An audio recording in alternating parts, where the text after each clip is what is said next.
দীর্ঘ সময় ধরে আলোচনার কেন্দ্রবিন্দুতে থাকা একটি বিষয় আজ আনুষ্ঠানিকভাবে নিশ্চিত হয়েছে। বিএনপির ভারপ্রাপ্ত চেয়ারম্যান তারেক রহমান দেশে ফেরার দিন ঘোষণা করা হয়েছে।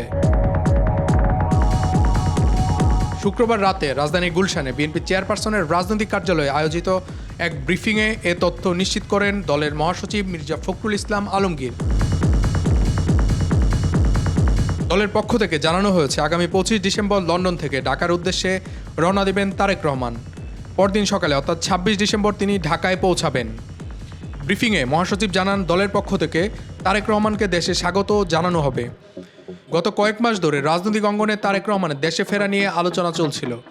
দলীয় নেতারা বিভিন্ন সময়ে তার শিগগিরই ফেরার ইঙ্গিত দিলেও নির্দিষ্ট কোনো তারিখ এতদিন জানানো হয়নি। 1/11 রাজনৈতিক পট পরিবর্তনের পর 2007 সালে গ্রেপ্তার হন তারেক রহমান। পরের বছর জামিনে মুক্তি পেয়ে চিকিৎসার জন্য সপরিবারে যুক্তরাজ্যে যান এবং এরপর থেকে লন্ডনেই অবস্থান করছিলেন। গত বছরের 5 আগস্ট ছাত্র জনতার গণ অভ্যুত্থানের পর দেশের রাজনৈতিক প্রেক্ষাপটে বড় পরিবর্তন আসে। এর ধারাবাহিকতায় উচ্চ আদালত থেকে তারেক রহমানের বিভিন্ন মামলার সাজা বাতিল হয় এবং আইনি প্রক্রিয়ায় তিনি অব্যাহতি পান। আইনি জটিলতা কাটায় এখন তার দেশে ফেরার পথ উন্মুক্ত হয়েছে। ঘোষণার মধ্যে দিয়ে দীর্ঘ প্রবাস জীবনের অবসান ঘটতে যাচ্ছে। বাংলাদেশের রাজনীতিতে এই প্রত্যাবর্তন কী প্রভাব ফেলবে সেদিকে এখন নজর সবার।